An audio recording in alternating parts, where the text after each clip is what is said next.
right, welcome back. Welcome back, everyone. Let me make sure I got the right audio selected. Yep, we good. But welcome back, everybody. If you're here, go ahead and put a one in the chat. Sorry for the issues we ran into, but hey, that's life. Let me turn my stuff up.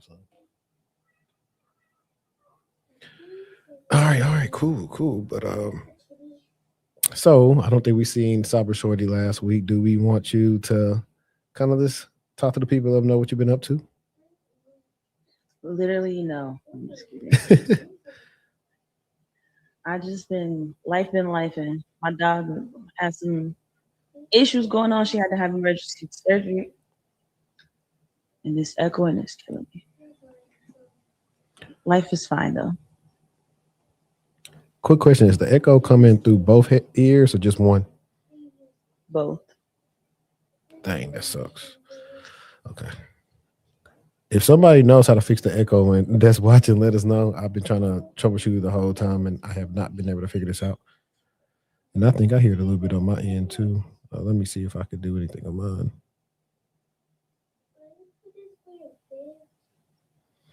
All right. So we will try to make do with the echo on. If it gets too bad, we'll see. But while we are here, let me go ahead and welcome y'all in real quick.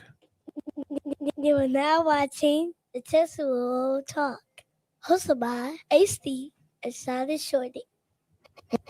Hit the right button. Now, if y'all see my shirt, y'all can't really. Let me go solo real quick. I got a Spider-Man shirt on for y'all.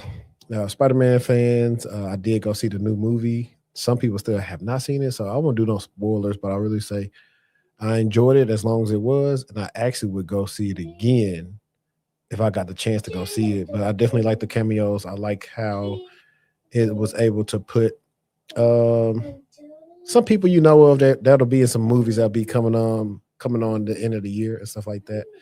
And now I think now Tom is probably on par with Toby as far as strength wise for his Spider-Man. That's what I'll say without trying to like do spoilers for certain people. But other than that, I think everything has been cool. Kids started back school, so that's a blessing. And yeah, I'm gonna try to put Destiny back up here. She's really been kind of irritated with all this echoing she got going on in her ear. Let me see. You can see it in her face, y'all. I'm trying not to be real. It's still going. Yeah, I think I know what it is, but at the same time, I really just don't know how to rectify it. To be quite honest, but what was I thinking about? Like a good icebreaker. Oh, I got it on my phone. The whole thing about certain schools and stuff people should go to is back on the timeline on X. And there's a couple of them. Let me see if I bookmark both of them or just one. Okay, so one of my followers who is a tech recruiter made a post saying nobody wants to believe that many companies are shifting back to only hiring people from a select list of schools. They just aren't admitting it publicly.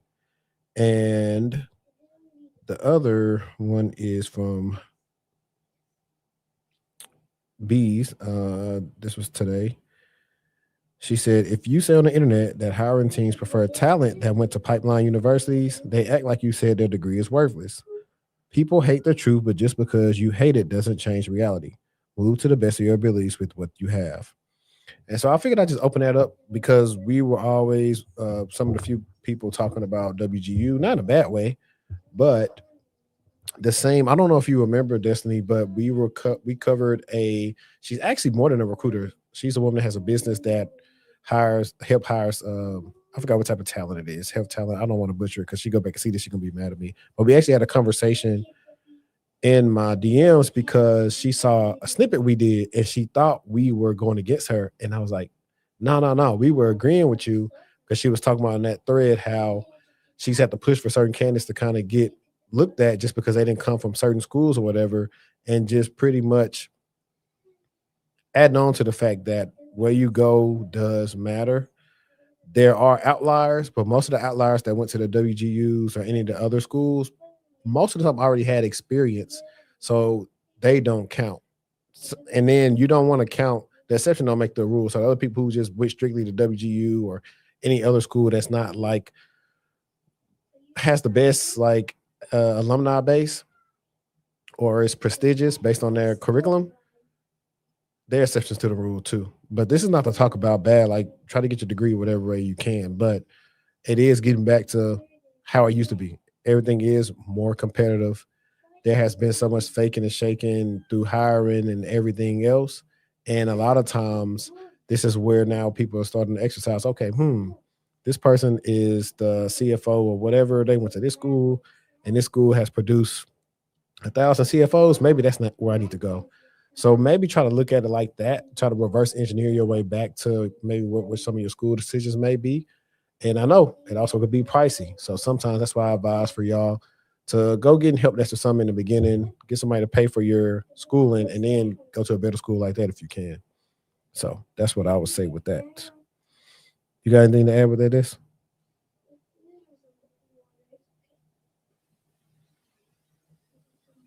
Can you hear me? Yeah. I was just gonna say, I think that that's the whole point of going to Ivy League schools is to reap the benefits. So if you think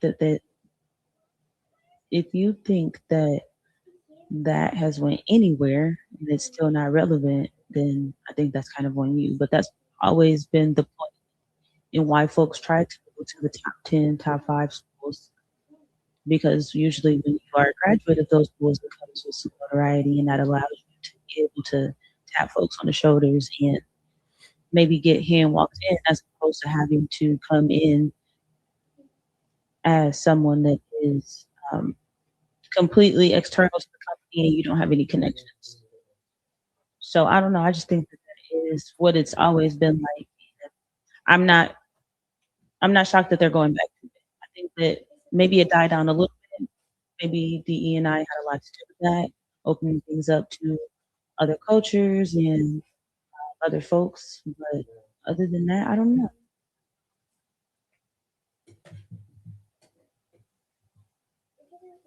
Daddy duties on deck.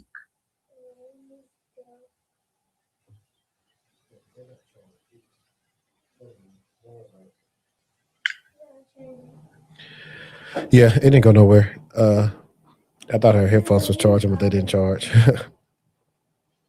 But I want you to go ahead and get into, I guess, because you added some stuff, and we definitely had a lot of good news today. Briefly, we have, what is it?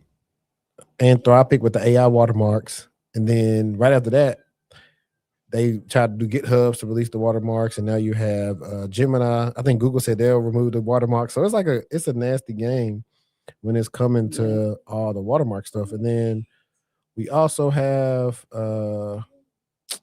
where are we at? Oh, North Koreans. Like it's in the title, but North Koreans were working remotely for the U.S. government, which is crazy.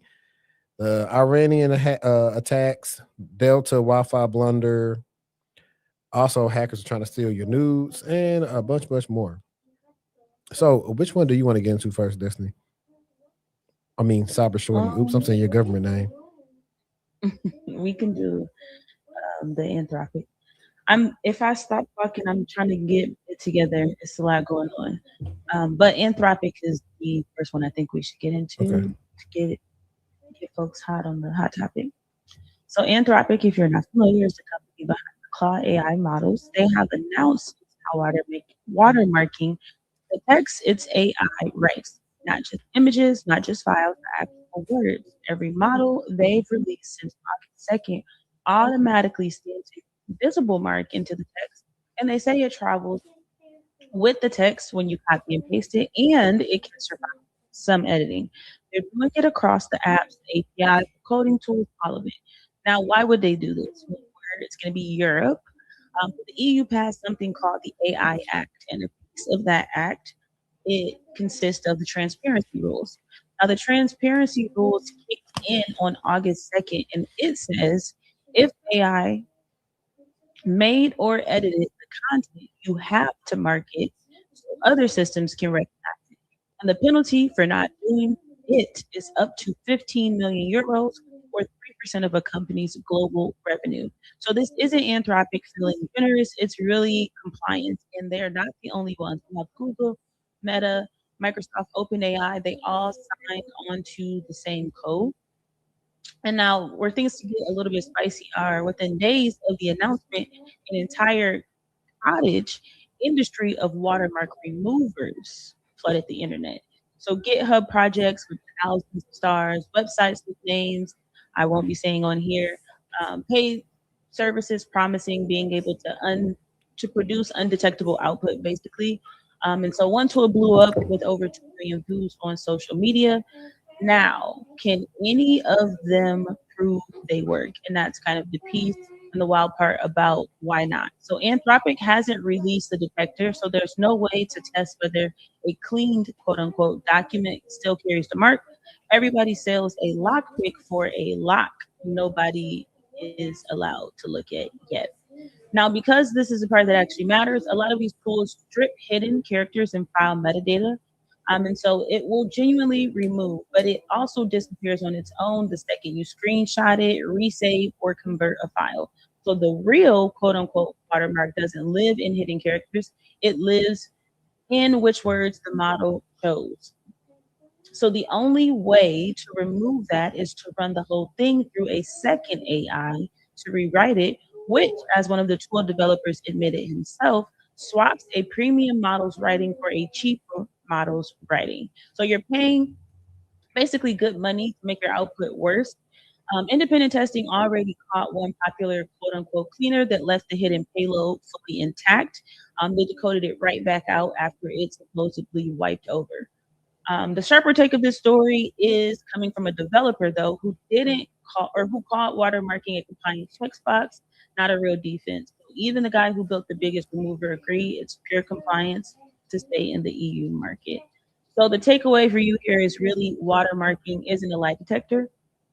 Anthropic themselves say a mark only means the text was processed by Claude, not necessarily written by it. So run your own writing through it for a grammar check. It's going to be marked. And the only way that that marks falls off is under heavy editing or translation anyway. So it's just giving you a signal, not proof, because that's kind of what it's focused in on. So I think it's disappointing, but I'm not shocking. And I do think that we should be able to understand when something is written by AI, composed, created, whatever it may be.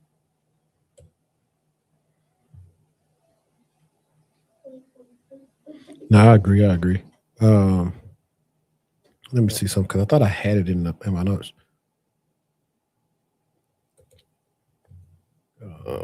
But no, won't it typically fall off if you copy it from Claude or wherever you're working on and then put it in like Notepad, like you do plain text?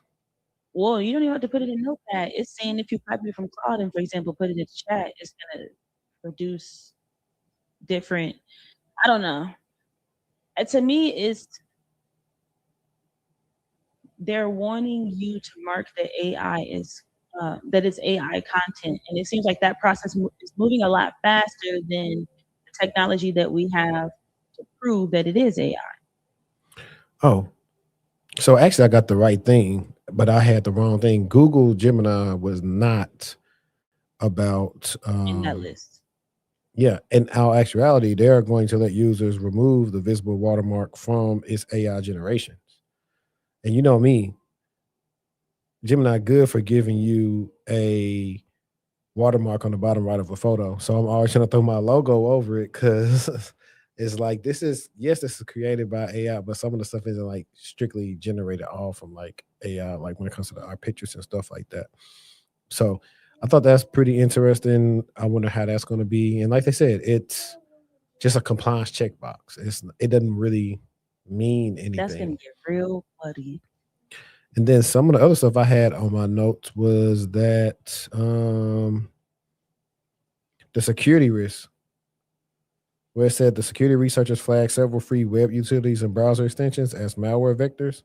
And then multiple sites act as a create harvester, collecting sensitive corporate prompts or embedding remote access Trojans, rats, inside downloadable executable cleaners.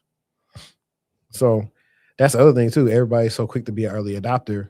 You go and try to use this thing on your company network, and now y'all in more trouble than y'all was when y'all started off on a day. And that is the whole reason why companies are hiring the people who are skilled in, of course, you got AI governance, but the AI security, AI DLP, all that stuff. Because now it used to be, okay, cool, we're just trying to solve for like click fix and people putting stuff in command prompts. Now we're trying to stop people from just putting prompts that they found on the internet into whether it's your internal LLM or if they let you access outside things and how it could possibly compromise your environment. So,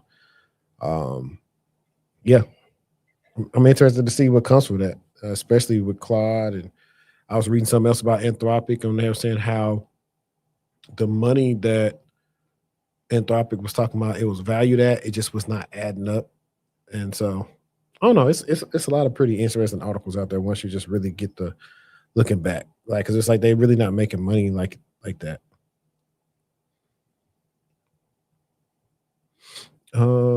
Since you put this out here, I'll actually talk about it because this is one of the things that a client and I talked about because she actually interviewed with Flock as well, and it's the Flock safety. Mm-hmm. Unveils police abuse tool, but skimps on technical specs. Let me see. Let me take a stab at it. So, Flock Safety, the surveillance vendor behind the nationwide network of solar powered, I want to say solar panel, but solar powered automated license plate readers, cameras, announced a new system feature aimed at preventing police officers from abusing its vehicle tracking database. You know what's funny? When I was interviewing with them, this is something I brought up. Swear to God, I brought up like, hey, how do you make sure these people are not using this in the wrong way? And so at the time, the guy not pushed back on me, but he was saying, well, everybody should have a admin to their access at whatever station or HOA, and they should be enforcing the tools that we already have built into that. And I was just like, okay, cool, but who polices the police? That type of thing. That was like the whole conversation. But anyways, the announcement follows a series of investigative reports documenting cases where law enforcement personnel misuse Fox search capabilities for personal reasons, such as tracking ex-partners, stalking acquaintances, or running unauthorized queries on political rivals. Effective January 1st, 2027, Flock software will require officers to input a valid criminal case. Hey, I swear to God, y'all won't believe me. I promise you, I can let you hear this.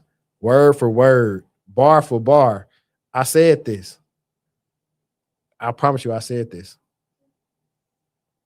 I promise you I said this. I'll let you hear it offline. Executing a license plate, look up in the system. Key details and missing controls. Flock's roadside camera network logs billions of license plate captures monthly, enabling real-time location mapping and historical movement tracking shared across thousands of municipal, state, and federal agencies. Civil liberty groups and technical critics noted that Flock has not explained how a system will validate input case numbers against live court or police department databases. Without real-time API integration into CAD systems, there's nothing stopping a rogue user from typing dummy numbers like 12345 or 00000 to bypass the search prompt. That's also very true as well. Good points. Flock has not clarified whether search logs will be subjected to mandatory external audits or if access records will remain strictly internal to police departments. So adding an unvalidated text box to a database search bar isn't a security control, it's a security theater. If an officer can bypass a privacy check by typing the fake case number into a prompt, the system remains just as vulnerable to abuse as it was before. Like, I wish that's the one time I wish I had that Soldier Boy. Drake. That's the one time I wish I had that. Cause y'all, I'm telling y'all, that's word for word, bar for bar. I can open up my what's the thing called? My transcript right now. And we can look at I proposed that same thing. So at this point, I'm trying to see, can I get paid? Right. And I'm gonna tell my friend that got on the Flock that too. I think that Flock got a lot going on right now. And because a lot of people aren't paying attention to it necessarily, if more people knew what about Flock, more people would have an issue with But them. I agree, but like I said, I think we talked about this before. Some of it, a lot of it's on Flock, but it's not because it's over the people that's doing it. Like you can get mad at gun makers, but gun makers ain't putting the guns in people's hands and telling them to go kill people. They have to have checks and balances in part to the police. But we all know police places can be crooked. They can finesse whatever they want to, IA and they union reps and all that kind of stuff, so they can justify whatever they did. So that's why I always said, like, who would police them to make sure that they're doing it right? It's hard to do, but tying it, and that's gonna be tough. But if they're able to, I just think about the third party breach now because if they are able to, hey, get access to API to their police database. Okay, let's say worst case scenario, Flock get hacked. Now people looking at the database and either able to manipulate it or whatever. So it's another fun thing in data security and how to keep that protected as Flock becomes more popular. Like I said, all people think about is the negative though when it comes to Flock. They don't think about how they've helped save missing persons or car thieves or stuff like that. They only think about the surveillance. Newsflash, they already listen to everything we say or do anyway. You was talking about an ice cream cone to somebody earlier, and you get on Facebook and you see a thing for ice cream. So you can get mad at Flock as you want to, but these phones more powerful than what Flock ever did. That's what I feel. Let me see Actual factual. if we got any comments about this. Um, he's back on the watermark. Yeah, Lee, you late with the repos and stuff like that. I don't think it really even matters though if we had the repos on it or not for like removing the watermarks. Um, I don't know. That's just me. Um, let's see. What did you? Let's see. I think the next one we had is that one can wait. I feel like it's a short one. I'll let you tackle this North Korean joint because we've been talking about North Korea for about the last 2 years now, if I ain't mistaken. Okay, let me find her. And y'all, if All y'all right, so watching the right North now, Korean. I was just gonna say if everybody's watching right now to go ahead and hit the like button and share it out. We are at what 110 subs. We need to get 1,000 by the end of the year. And so the best thing you can do is just share this out. For all the people who don't even know that we're currently streaming from this platform now, this is like the new platform for the podcast. So just share this out and say, hey man, if you like the textual talk, do that. If people follow me on my platforms, I have like a daily post that goes out to tell people don't forget to come check us out for the new episodes here. But sorry for the interruption. I'll let you go. No, no worries. So the North Korean on the government payroll. So who's really on the other end of energy? The FBI is reportedly investigating how a North Korean worker got hired by a U.S. federal government agency, not a startup, not some random crypto company, a federal agency. So, because if you've never heard of this scheme, it's one of the wildest ongoing operations. So, for years now, North Korea has been running a massive fake remote worker program. Thousands of their IT workers use stolen or fake American identities to land remote jobs at Western companies. They do the actual job, they're actually skilled, but the paycheck gets funneled back to the regiment. And while they're inside, they're stealing intellectual property and data and extorting the company once they inevitably get caught. CrowdStrike said North Koreans were behind nearly half of U.S. tech industry hacks. Now, what made government different is that strict vetting and security clearances mostly keep them out. Mostly.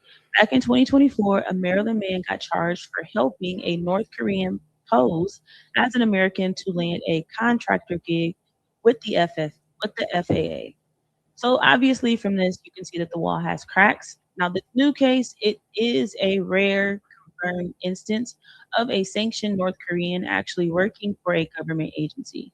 Now, the receipt check is we don't know which agency. We don't know if any data or money was stolen. The FBI declined to comment.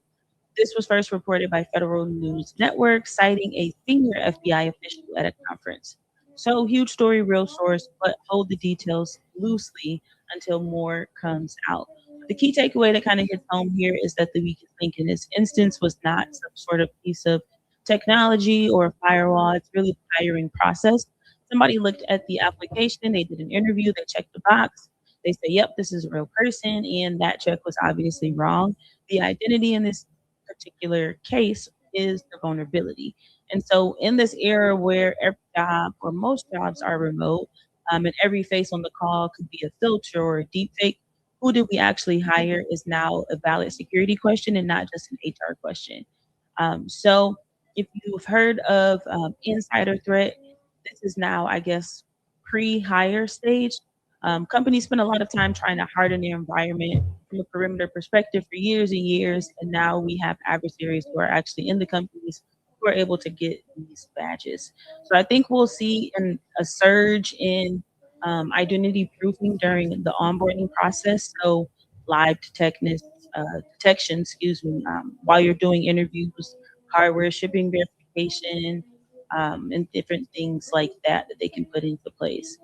You might be required to randomly take a picture and validate that that is you according to your government issued identification. So I don't know. I thought that was a good one. Yeah. You'll be surprised like how many companies will like during the onboarding process set up a call just to talk to you again and make sure you're the same person that was interviewing. That's been a thing that's Yep. been going on like for years, but it is odd that they were able to do that to the US government. I think that's like hilarious to me. Because they're supposed to be so secure and A little everybody bit, supposed a little bit more harder. to know. Hmm. Hmm. For sure. So I don't know. And I Yeah. wonder if what change is going to be implemented as a result of that. Because obviously, something in the process has to change, and I wonder if that will be communicated. Yeah. I don't It's think like it'd a be double-edged sword because they can't tell too much. Can't give too much intel on the things that are going down without that being used against them as a disadvantage.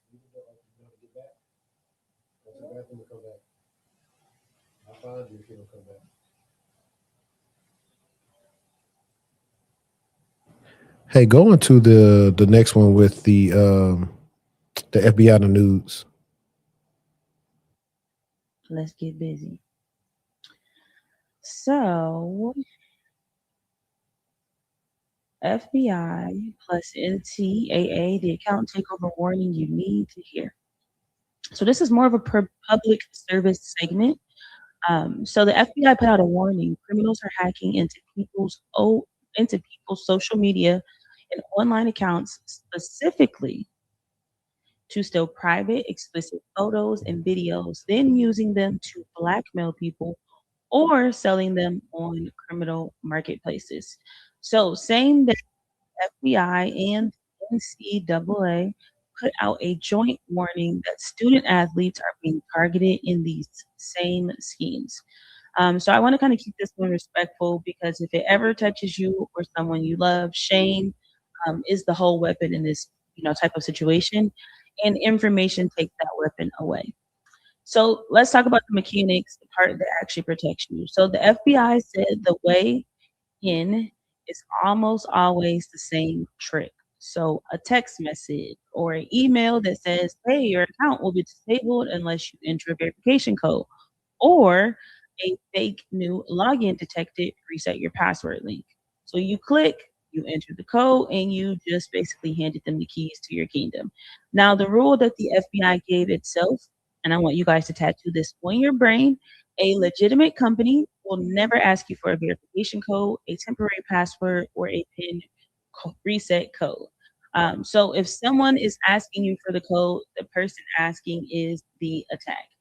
The takeaway is the same receipts themed, kind of flipped here. The attacker is impersonating a trusted service to get you to prove your identity to them.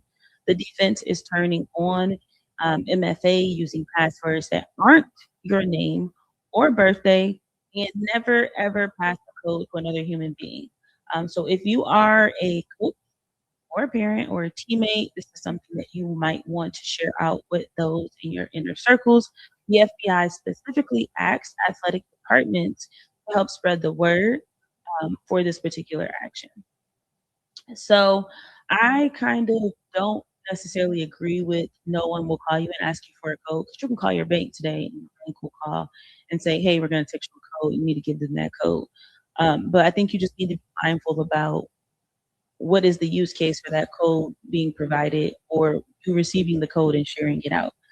Just to share a code out that you just got and you didn't prompt to get that code, and you didn't initiate, that contact to be verified in that way, that is something that you kind of want to keep in mind.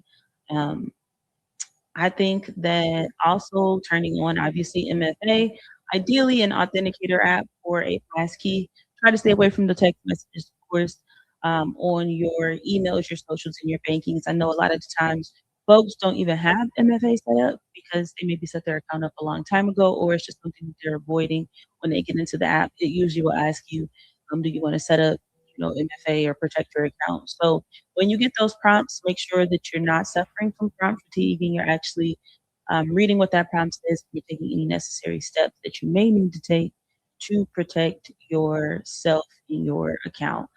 Also, don't store, inappropriate pictures, explicit pictures and videos on your social media accounts as well, because it can obviously land into the wrong hands, and then you can wind up feeling embarrassed and not so well in that type of situation. So something else for you to keep in mind.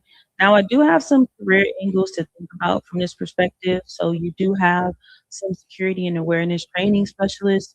Um, you also have digital forensic and incident response analysts. So the people who are responsible for helping people who are a victim trace those accounts. And then you have a trust and safe analyst at a social platform, and they are merely responsible for building the detection and reporting systems on the platform side. So think like Instagram, TikTok, and so on. But just a couple things for you to kind of keep in mind. Let me take a peek and see if we got some comments regarding this one. I don't see any comments here. Let's see. Moving on. We also have next coming up on our agenda to talk a little bit more about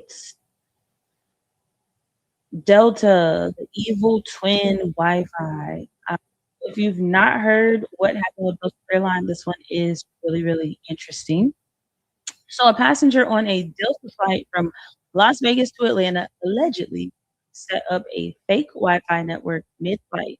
Obviously, this was one designed to impersonate the plane's real network. Now, the pilots caught wind of this. They radioed air traffic control and shut off the actual in-flight Wi-Fi for about 30 minutes. Delta says the safety was never in question and that no aircraft systems were touched. And the details that make this so good is that the pilots noted that some passengers were coming home from cybersecurity conferences in Vegas that week. I'm not saying, I'm just saying. So if you're not familiar with this type of attack, this is called an evil twin attack. It happens, or it can happen at a airport, a coffee shop, a hotel, anywhere. An evil twin is just a Wi-Fi network that copies the name of a real one. So Delta Wi-Fi, airport free Wi-Fi, Starbucks. So your phone will actually connect to the attacker instead of the real router. And once you're on their network, they can potentially see or tamper with your traffic. It's shockingly easy to set up with a cheap device that's built for security testing. Now, the receipts are kind of on theme with this particular episode. The network said that it was the plane's Wi-Fi. It couldn't prove it, and neither can the ones you connect to every day. So the takeaway for this one is really simple and life proof. Don't blindly trust a network's name. Make sure that you are using some sort of VPN on a public Wi-Fi network, and then make sure that any sites that you're using that you're seeing at HTTPS at the beginning of that, and that you are also turning off auto join, excuse me, with your phone to stop yourself from connecting to random networks that it may think that it may recognize. So a couple things that you can kind of keep in mind there. Now, if you're interested in this, you can always take a peek at some of the labs that are associated with setting up a evil twin, a malicious Wi-Fi access point.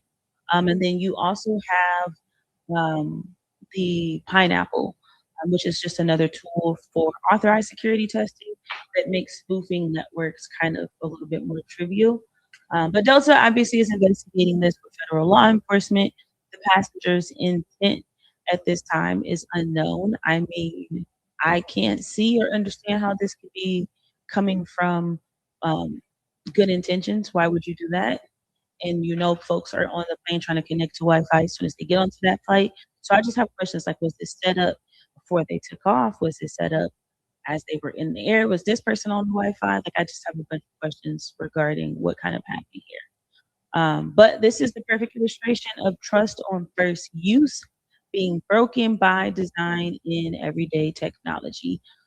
So the reveal isn't that planes are necessarily hackable. It's really that the entire Wi-Fi trust model relies on a name matching, and a name is something that is trivial, forgeable. So if you think about from an enterprise level, they have certificate-based network authentication. You got WPA3 enterprise in place, but almost no public networks are actually using it, and that's the gap that we kind of see here. So if you are interested in a career field in something related to this particular story, you would be thinking about working on a red team, being a penetration tester, um, a network security engineer, deploying maybe that certificate that actually stops this from happening. And then you also have a wireless security researcher, so just experts that are studying this exactly. So in your home lab, maybe you can practice learning how SSIDs work and why a name isn't proof.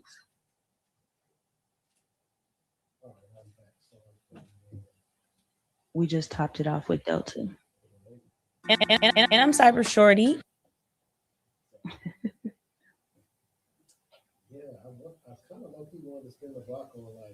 Are you talking? Oops, I was muted. So let me try this again. And I'm Cybershortieee. There we go. Okay. But yeah, no, I know I left off on, I think you was talking about the nudes. What was the synopsis of like the hackers trying to get the nudes?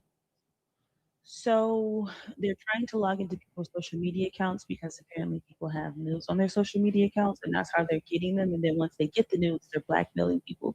So I get into your account, I see your nudes, and now I'm like, you need to do X, Y, and Z, or I'm gonna expose. Yeah. Further expose you. I would just say if your nudes look targeted by athletes. So the NCAA put out a message as well saying, like, if you're an athletic director, can you help us spread this message? Okay. I was gonna say if your nudes look good, just say post them then. I'm screaming. They can go one or two ways. Everybody talk about you or you become real famous. It could. Might be your Kim K moment. Remind me of a Bedrock. When Tiger said, take this photo if you for me. What did he say? I'm too loyal and too hopeless. No. What did he say? I'm too loyal, too focused to be losing and be so. I forgot what he said. But he probably had. He ate it up. Yeah. You know what? And then the next one was Delta. The evil twin on the airplane. Them dudes was lame that did that. They want to show somebody they got a new toy. I'm more worried about what was his intentions. Right.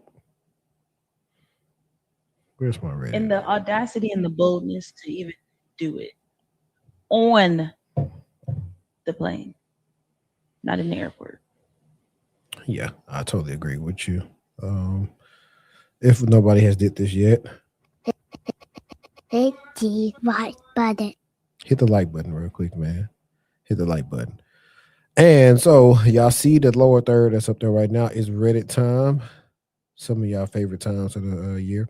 Fun fact, Shorty, a guy reached out to me last week because he heard the episode we did where we read the Reddit where the person kept on getting to the final rounds and they just were not like having any traction. Mm-hmm. And so we've been talking. So I told him who I'm gonna direct him to talk to because he has a specific issue that I can't really help with, but I'm gonna direct him to the people who have more experience in that lane and who actually did the same journey he did. So it's cool. You never know who's watching, and I'm just glad like it can reach the masses and people just reach out to us. So hopefully, maybe the person who was the person there in Reddit reach out to us and be like, "Yo, that was me. How can you help me?" But let me see. All right. So this first one is somebody in this help desk Reddit says, "Service desk managers, team leads, what do you really look for in tier one hires today?" And so he says, "I keep hearing that tier one is mostly about people skills. You can teach the technical side, but you can't teach soft skills. As a service desk manager in an IT firm, I'm curious how others handle this. Beyond communication and customer service, what technical basics do you expect a tier one candidate to already know? Do they need familiarity with tools like AD, M365, ticketing systems, etc., or even a cert? Has the job market changed to the point where companies no longer take chances on training someone from scratch?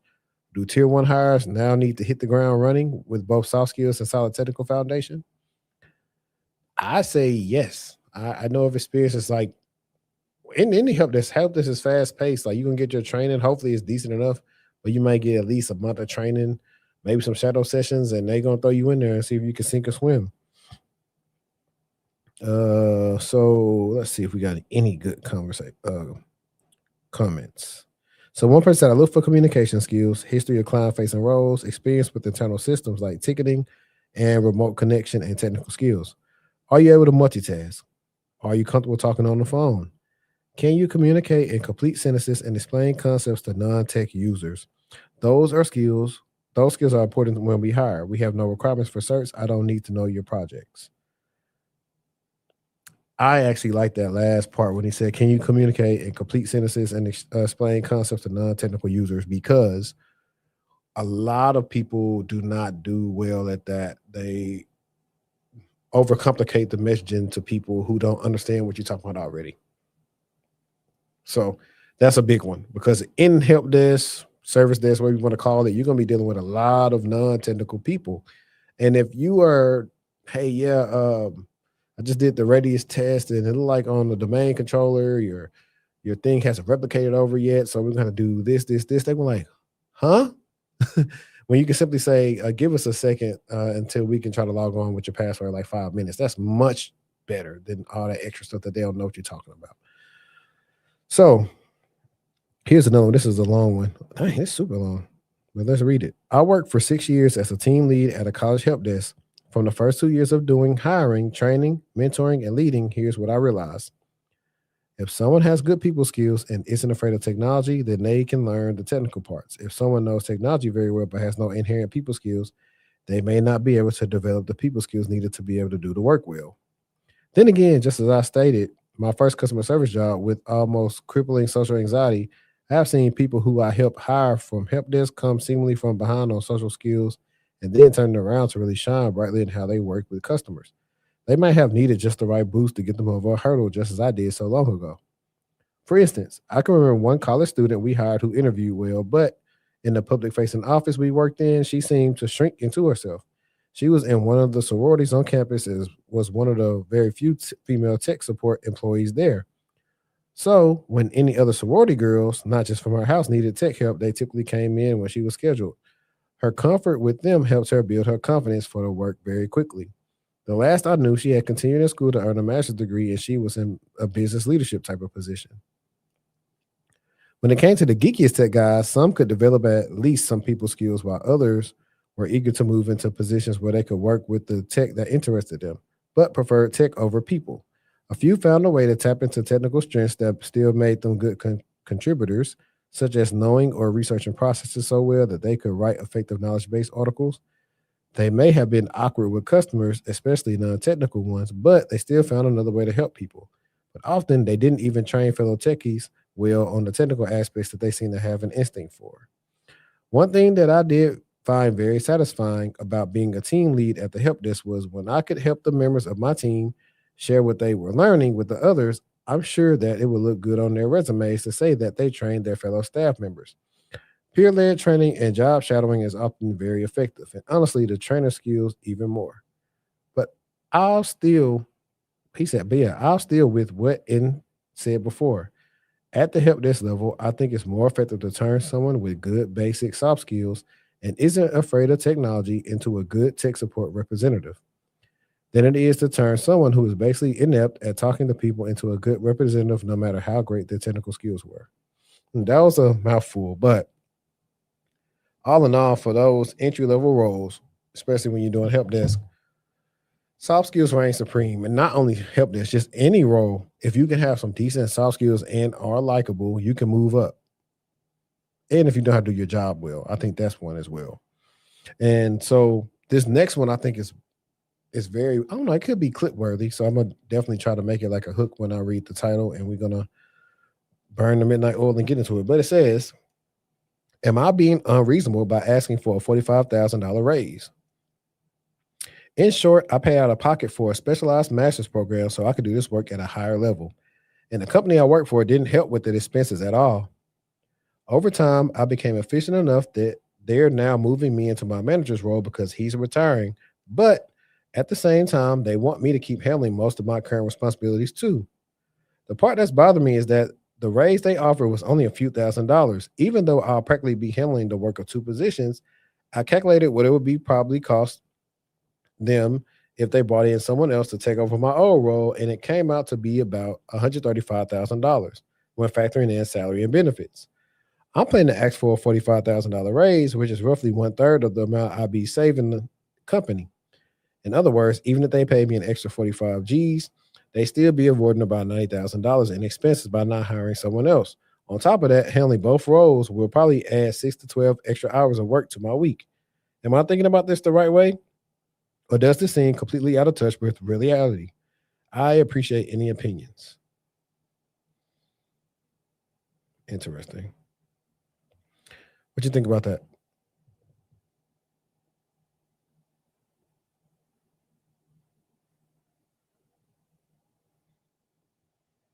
Sorry, I was sneezing. Are you good? What you think about that? I think that I don't think they're wrong. I don't either. I think that more people need to be asking for more money, personally. So let's see what's on the comments say. They say you can try pay bumps like that happen from leaving companies very rarely. Will something like that what you're looking for actually happen? And he's kind of right, because a lot of times they'll say, well, based on HR policies, we'll probably only be able to give you $15,000, and that still ain't gonna be enough. That's right. a lot still too. Right. Now, sometimes you can get tricky. Well, not tricky, but smart.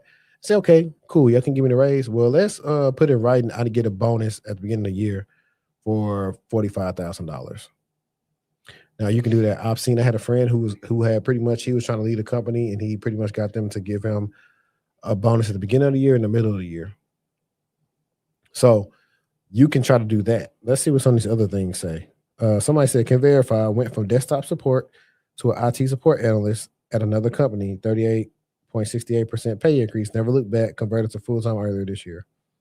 Even with logic on your side, they probably won't go for it. I think you would be best off taking a promotion to manager and looking for a role with another company. Then you get better pay and workload for one person.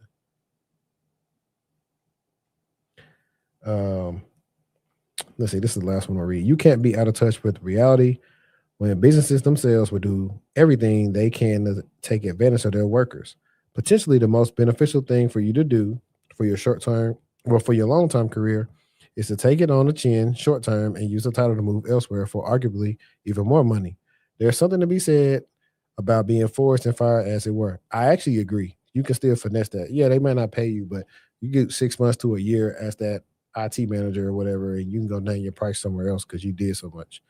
You can play the Hail Mary and try to approach them with a managerial mindset to see if they can bring you up to industry average over 2 years.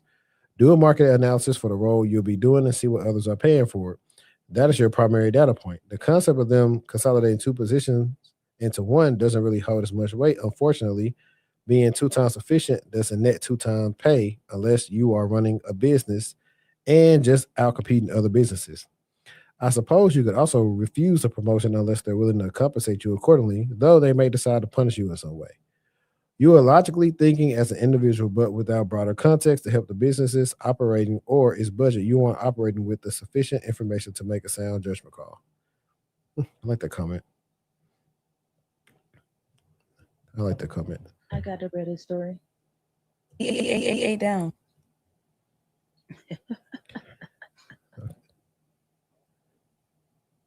Let's see. Somebody said, Sean Bree said, you can try. They don't care though. They have a thing called internal equity.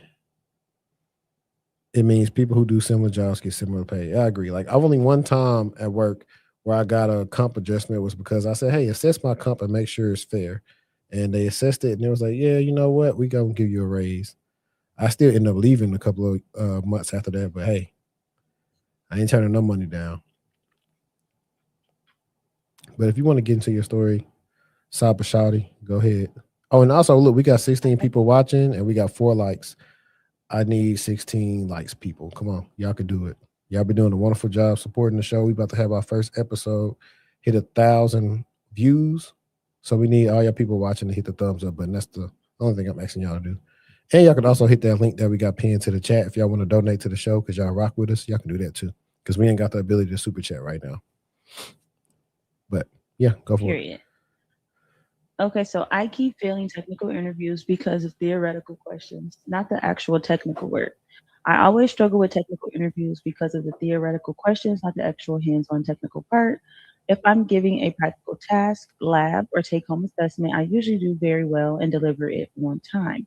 But when an interviewer starts asking me theoretical questions on the spot, I struggle to explain things properly and sometimes completely blank out. This has honestly become my biggest nightmare when applying for cybersecurity jobs, and I feel like it's holding me back, even though I know I can actually do the work. I wish interviews focused more on practical technical skills because, in my opinion, that's a much better way to see whether someone can actually perform the job. But until interview culture changes, what can I do to get better at answering theoretical questions? Has anyone else had this problem and how did you overcome it?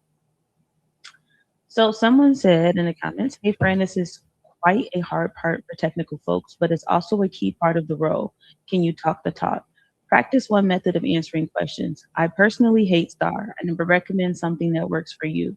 For example, I try and explain my algorithmic thinking like it's a TV show. Recap of events, obvious plot line, potential twists, happily ever after.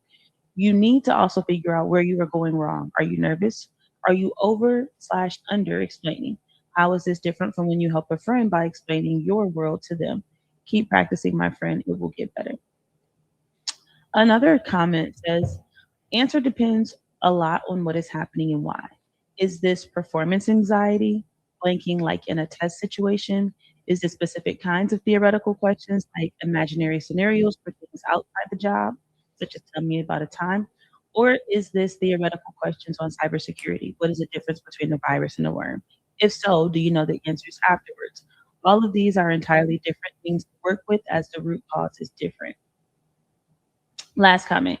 I am part of the interview panel for our team of engineers. We ask theoretical questions so that we know how you work through issues. We want to be sure you can work without your hand being held, so to speak. We are a team of self-starters. More often than not, our tasks come from our own minds and then are adjusted by management to fit proper scale and scope. Then we have at it. Hands-on proof is great, but in our minds, anyone can follow a tutorial. We want solutions that no one documented yet. That's what we are looking for in interviews. And I thought that was a good post because we have a lot of people who are in a season of searching for jobs, and everybody is not great at interviewing. And you're not the only person. There are a lot of folks who are not good at interviews, and it's just a muscle that you have to work to get more familiar and to feel more confident in showcasing who you are and why you're the ideal candidate for that role.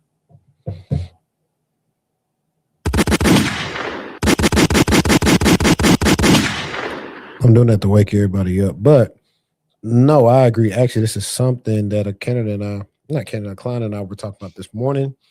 I was saying that she got a lot of interviews scheduled. So the resume I put out there and her skill set has been attractive. And she was saying, yeah, I struggle with explaining the things I've did. And so I said, okay, cool, let's try this. So I had her leave me some voice memos of some projects she completed for work. And yeah, they were a little rocky, they were a little long, they weren't to the point. So it could be to where you're in an interview with this person and kind of could lose track of what like the whole issue was. And so I know one guy said in the comments they don't like star, but I said, I don't really just say super about a star, but you need to lay the foundation of saying, like, hey, when I worked at company B, this was the issue. We got a lot of false positives and we missed some alerts, which led to some security incidents, which led to some data exfil. How did you fix it? We retooled our detection strategy and we mitigated by removing over, 30% of false positives that let us focus on more high fidelity alerts, which all in all led us to um, detecting and responding to real cybersecurity threats by 30% or whatever, right? I'm just keeping it short. I'm just BSing some stuff. But now you've explained what the problem was, how y'all solved it, and what the outcome was from said issue. When it comes to the person said they're struggling with the theoretical scenario, hey, what if this and this? This is a good problem to have because so many people focus on memorizing stuff that don't matter. They can't think. They're so cookie cutter, do A, B, C, D, but they don't know how to think out their way out of a box. If you struggle with that, you should use that. We got AI. Hey, ask me. I'm interviewing for this question. I mean, Lord, I'm interviewing for this role. I'm interviewing for this role. Please review the job description and my resume and come up with some scenario questions that I may face in this role. In the past, I've struggled with these type of questions. Please make sure you give me some of these. Read the scenarios, record yourself answering them, get AI to check how you did and say, hey, be unbiased when you grade me. And go like that. And that's something that I've been doing for my own self and for my clients, and it's worked wonders. Now, with me, we actually do interview prep. So I get to listen and say, stop. I don't think you answering, what they are telling you. And the easiest cheat thing you could do is record your interviews. I got so many interviews I've recorded over the years that I can throw in the AI my transcripts and I throw in specifically not the ones I do good in, the ones I didn't do too good in, so I can focus on my weaknesses. And that's how you start fortifying all the things that you've been struggling with over what the last couple of months. So those are like some easy tips that you can do. Hopefully that you take away from this that what's I'm looking for. I just lost it. Hopefully you take away some good stuff from that, but I definitely think that was a good one. I'm glad you brought that one up because that's something that I see people struggle with. And I actually want to make a longer video on how to help people who are struggling with their interviews and what can they do to get better at that. But here's the thing too, you have to, I'm putting doing like this or asterisk is that you still got to check AI. Like even what it's telling you don't mean it's always true. So you got to go through and fact check what your answers are just to make sure it makes sense. But the other thing it can help you with, it can help you structure your answer. If it's too long-winded, it can help you kind of hit on what you need to hit on, get in and get out versus talking too long. Because that's what some people do. Sometimes you only got 30 minutes, 45 minutes to talk, and you want to also ask your questions to the interviewer as well. So that would be some of my advice for you when it comes to interviewing and if you're struggling with answering those scenario theoretical questions. I also think as a neurodivergent hottie that it's just not fair. Right. Let's see. Kate Cool says you get better with interviews by interviewing. The more you interview, the better you'll get. Yeah, I agree. Well, If you know you're not good though. I will say this. I got this one. Yes and no. Let's say, for instance, I compare interviewing to going to the gym, and people just think they're gonna get stronger by going to the gym.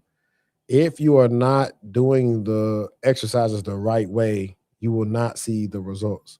So even if you just interviewing after interviewing, if you are not figuring out what you are struggling with, you will continue to struggle. So some people innately can get better just from interviewing. Other people may need someone to help them out so they get to a baseline of what they understand what a good to bad interview is for them. So I've seen that as well. I could talk to some people and say, "Oh, you already know a lot. You just need to structure it because you ain't talked to nobody." Like, think about it. A divorced man or woman, they bagged somebody back in the day. So they gonna be trash when they first get into the dating game, but eventually they'll be all right because they didn't did it before. A person who never been married, sucked at dating, not that good looking, is broke or fat, whatever, they probably not gonna have a good time dating. Broke and fat, please relax. You got to pick a struggle. Why would you say that? You got to pick a struggle. So in No, that, I'm saying your example. but no, I'm saying in that instance, they're gonna have to figure out, okay, I'm gonna have to take care of my appearance. I'm gonna have to get my money up. Now I need to figure out where I'm going wrong in this conversation piece. Am I talking too much about me? Am I not caring about him? Am I not doing the eye contact? Are we going to the wrong spot?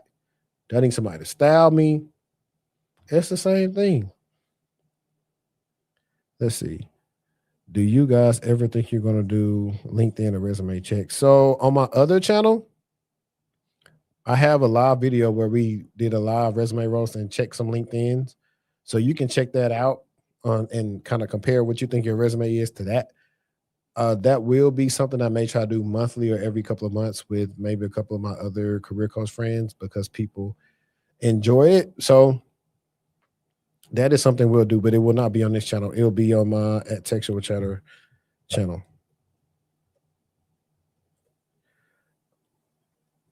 So that's the channel. If you want to check that out, check that channel out. And we have over 6 years of material on there. Anything you could think of, I'll probably covered it or we've covered it in the episode over there. So it's the gift that keeps on giving. Now, where were you when it came to whatever last article that you were about to read? We did FBI and Delta. Okay, so that means you were on. I'll probably do the Google Pixel 11 since I'm a Android stand. Oh, this is yours. The CISA rolls out the cybersecurity resources. Did you want that? Yes. So we know that the education sector has been hit hard, and there are different tools that they use. So the government cybersecurity agency just dropped a free resource package called the K-12 Cybersecurity Foundations Resource Package. It guides a 6-part video series, a quick reference material to help schools and districts defend themselves, and it's free. So schools are honestly one of the softest, most targeted organizations out there. Think about what that district can hold. They have data on thousands of kids and staff. They have different devices, tons of users with different access levels, and almost never enough budget or people to defend it. A cyber attack on a school doesn't just leak data, it can shut down learning entirely. What I love is how practical this is. It's built around 8 clear objectives, and it's basically a starter checklist for cybersecurity anywhere. So protect your login credentials, safeguard your devices, test your backups, build an IR plan, train your staff, manage sensitive data by putting policies into place. Make sure you're aligning your spending with a recognized framework. And so the key takeaway really is if you've got kids in school, ask your district if they've seen this. And if you are trying to break into cyber, this is free official structured material that is a training gold mine. So CISA literally quoted their acting director saying, school cyber is now a fundamental pillar of school safety. So translation, this is potentially a real funded growing space in order for you to build a career in. So think about a GRC analyst, working in the public sector as a cybersecurity specialist, or a cybersecurity consultant for that particular education industry.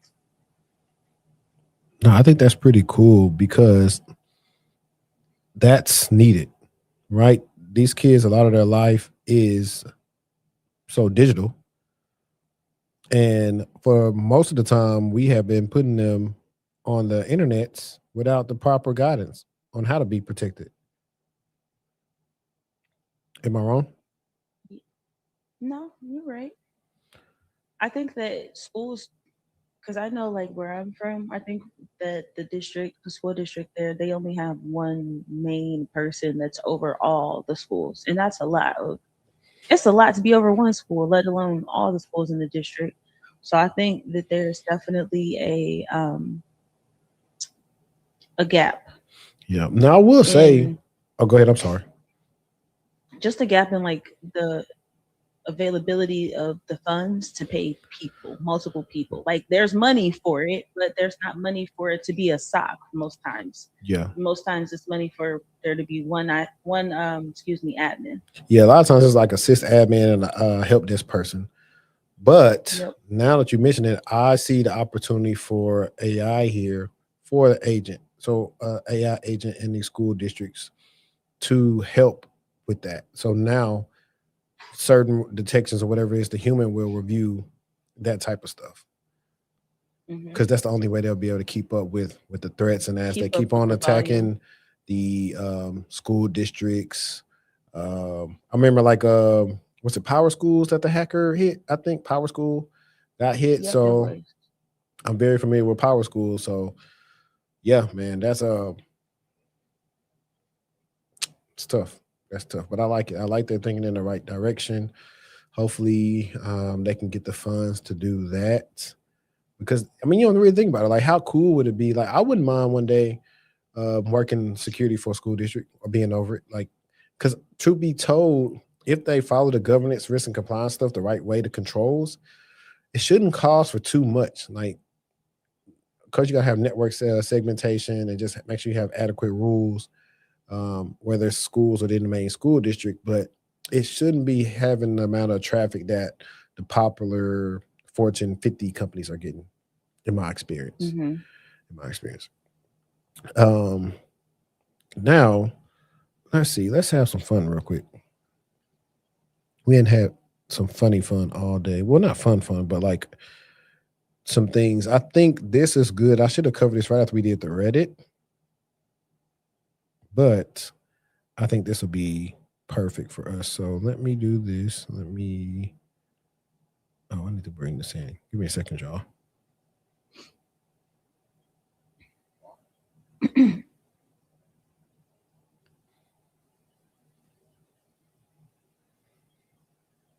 We doing this real time, y'all. I ain't got no producer. For real. And the fact that let me close this out. And then do my Windows capture.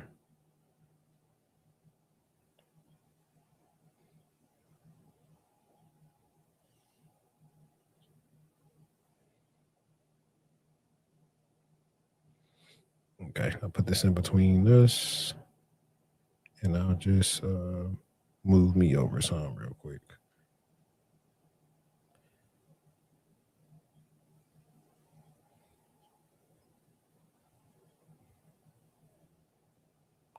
There we go. All right. You should be able to hear this. One of the worst things that I did in my decade-long corporate career was chase an unnecessary salary increase and leaving a very strong, healthy job environment that was going to allow me to grow.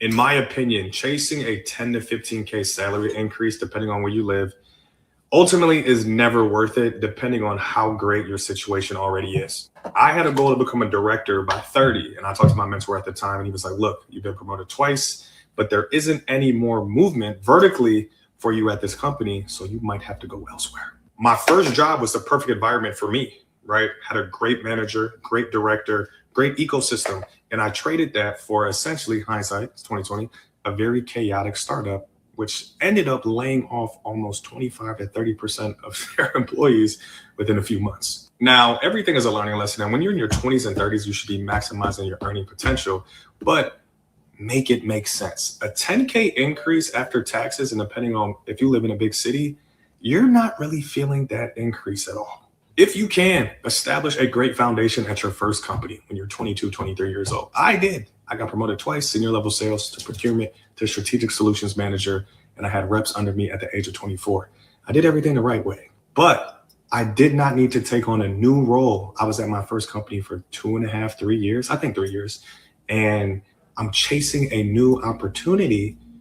Now, it did segue into a different industry, but it was only for a 10K increase. The best number for me to really entertain a salary increase at bare minimum is 15K, but I think it's at 20, 25. That's where you're gonna feel it. Anything less, 10, 8, 5K, that is not an increase, right? In your brain, just for the sake of numbers go, you increase, but you really didn't.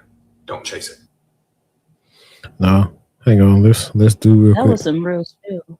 For real. He ate down. He definitely ate down because money is amazing. It's lovely. It's juicy. We love it. But so is the culture of that company. So is the benefits. So are the things that you can gain. And so if you're trading 15K for none of that in return, you're not going to be happy. So was the money actually really worth it if you have to leave again? No, I agree. Like, oh man, I could talk about this like a little bit. No, but you know what? I never chased just like a small increase. I think like I think by the time I left Optiv, I was getting either 105 or 115. I can't remember. Matter of fact, while I was interviewing with Goldman Sachs, I think I knew I was getting 130, 135. But like I said, I knew I was getting I had negotiated for the year following. So when January or February 2022 started, that I was going to get a bonus of 30K. So I made a strategic move there because one, the name recognition, the salary, and what I thought I was going to be doing there, I played it smart. So I didn't try to just move for anything because at the time I was remote. So it was a good environment. I was moving around. People knew my name based on my manager bragging on me. The client liked me. I was like one of the only analysts that actually went out to Burbank to the client because they liked me so much back in 2019. I wish I could put the pictures up right here, the mountains I saw in Burbank. But all things being equal, I probably would have never left there because that's been like one of the few places that I got a chance to grow and do things. And I always say a lot of times when it comes to job hopping that people just go through, like you said, you go job hop. Let's say you were making 80,000, so you go job hop to a $9,000 role, but it's the same role. Eventually, you'll probably job hop to 100,000, but now you can't make 150 because you job hop all to the same role, and you're at places where you're going to be pegged right there. You don't get a chance to do anything else. Nobody really leaves the company or comes in, so you're just stuck. And that's what a lot of people don't know about. They're just chasing the bag. Everybody told them to job hop, but they aren't not job hopping smartly. They are not job hopping into the roles that, well, I have people, we trying to get, what my last guy, I think we did like 40K increase for him. So we doing stuff smart. We not going like for the same stuff. We're interviewing better. Or I just posted about my guy who was interviewing for like the L1, like CTF analyst role at EY. And they say, hey, you did so good. We want to interview you for the senior level role. So most people, he's right. Now, the 10 to 15K will keep up with inflation. But if you got good benefits, you got a great manager where like they're not micromanaging you. If you need to go to the doctor or your kid is sick or something, and they understand that, that's hard to come by. Other people, hey, I seen you was orange on Teams. Where you at? You were like, what you mean where you was at? Like, I went to the bathroom. Like, you'll be like, what's going on here? And so that's why it's really good to try to be as strategic as you can and not simply chase money. Look at what you're getting at your current company now and see if maybe you can't get the 15K there, but maybe if you get the experience, you'll get the role that pays you $20,000, $25,000, $30,000 at the next juncture. So just be strategic and pay attention to that. Some people maybe in the comments or eventually whenever you watch this say, hey, everybody ain't able and all the other stuff. But I mean, it's your life. Like at the end of the day, if you're single and stuff like that, it's different. If you're remote, by all means, hey, like if it's just a toxic environment, by all means, leave. You don't have to do what you gotta do. You don't need to stay nowhere where they're not treating you the best way that you be treated. So that's all I would say with that.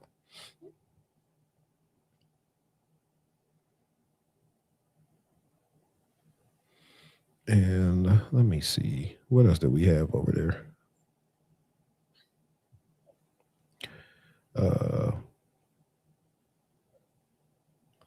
Since we own salaries, let's get back to another one that's talking about salaries. This HR chick.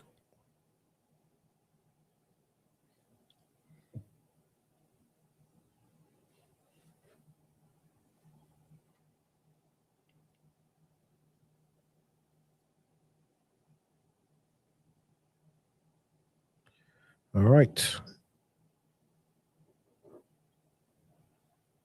Let's do this, Johnny. If the starting salary is high, I can promise you that company is going to show you why. You are either going to be working your ass off with no work-life balance, or two, you're the very expensive fall guy. And a lot of people want these jobs where they have the high starting salary, you want to make a certain amount because all you see is dollar signs. But what you don't see is the responsibility, the micromanaging, the constant calls, the after hours, and all the things that comes along with that salary. Please don't be naive to believe that company is going to pay you all this money and you're not going to work for it. I promise you, they're going to get every cent worth out of your work ethic. I promise. And that's why when I work with my clients for my career strategy sessions, one of the things I ask them is about their work-life balance. What are they looking for? What kind of flexibility do they need? Or do they not care about flexibility? Because those are very important questions to ask and to know before you apply for that job or when you go into those interviews. Because if you go in thinking that you're going to have a high-paying salary, you're just going to be chilling behind the desk, I'm sorry, it's not happening. Especially for my veterans who feel stressed out in the positions they're in now. If that stresses you out, you ain't seen nothing yet on the civilian side. Trust me, when your job and your life is on the line, you start having a new sense of scared, I promise. But don't shoot the messenger. I'm just your HR girly, and I'm here to help. Nah, I agree with her. Speaking of, when the last time people talked about blind? Like, is blind still a thing? Yeah. Is it? Mm-hmm. What's the other one? Fishbowl. Fishbowl, yeah. I still get messages on Fishbowl, but I don't know, like, I don't know how, like, what Fishbowl is doing right now. But nah, she's right though. That's the other part of it. Like, hey, when we talked about it a while ago, if you're getting a high salary, you're probably not gonna get a lot of training. You're gonna be working pretty fast. And so yeah. You're not about to make all this money and do nothing. Oh yeah. It's just not happening. That's you're gonna have to work. You're gonna have to have a good solid skill set. And yeah, you might get some training, but it ain't gonna be like they're not gonna hold your hand. Right. If you don't want to work, sell feet pics. No, I seen a couple, they pay for their wedding and everything because I guess somebody said his fiance had nice feet, so he went in, helped us set the business up, and they be getting paid. It's him helping to set it up for me. I would. Shoot, why not? Just feet. I'm not mad. Any way you got to survive in the world, do what you got to do as long as it ain't illegal. That's how I feel about it. So that's what me and my barber was talking about earlier, though. We was talking about why is prostitution like viewed as so bad. Like, the people not hurting nobody. I'm like, your boss or them people that go on them psycho killing sprees, they just pent up and they need to release. But you didn't tell them it's bad if they go buy some. Let them get that $40, $50 and get on with their life. I'm dead. Please. They know it's true. It's some men that's going to listen back to and say, hey, man, he ain't lying. Little 50 ball. You sold Detroit. I mean, Kalamazoo. I mean Flint. You never meant Flint. I'll be funny. Oh, speaking of, Clarissa fought last night. She did. She knocked the girl out. I saw that the girl put the towel in. Oh yeah, they threw it. You know what I need? Have you ever seen Rocky 4? Right? You said it right. You ever seen Rocky 4? That's the big dude boxer. Yeah, but Sylvester Stallone. Yeah. You know, there's a meme when they say just throw in the towel. Yeah. Was it a good fight, or do you even watch it? I was watching what I could. I was streaming it because I'm like, I'm not paying for. I only pay for fights that make sense. I don't pay for the stuff that people just want me to pay for just because they say that I should pay for it. Like that's kind of how I feel about that. So, yeah, that's pretty much. But let me get into this Google Pixel 11 stuff real quick. Let me add another image real quick.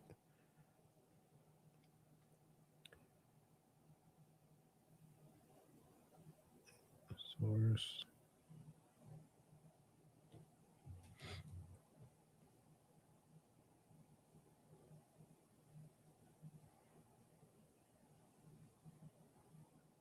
Jeez Louise. They were like, bro, why the picture so big? I didn't make it this big, y'all. Pause.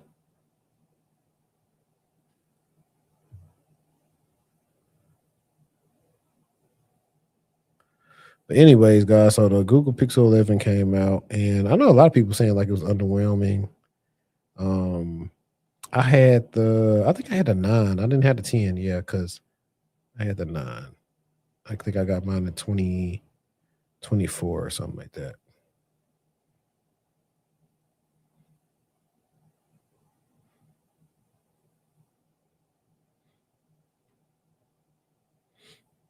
There we go. So, with the Google Pixel 11, at the hardware event, Google unveiled its next generation device ecosystem featuring 4 new smartphones. The Pixel 11, that's sold at $899. The Pixel 11 Pro, that's pretty much $1,000. Pixel 11 Pro XL, that's $1,099.